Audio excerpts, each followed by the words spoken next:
از دورترین نقطه ایران آمدم، از قله های هندوکش و از پنجشیر.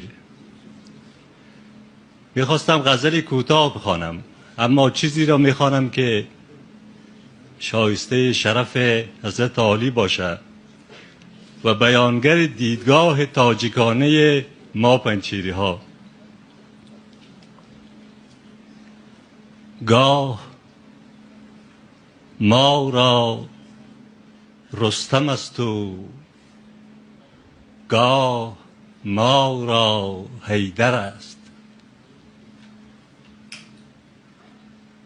گاه ما را رستم است و گاه ما را حیدر است. هفت خوان قصه تاریخ یاران خیبر است. گاه ضحاک است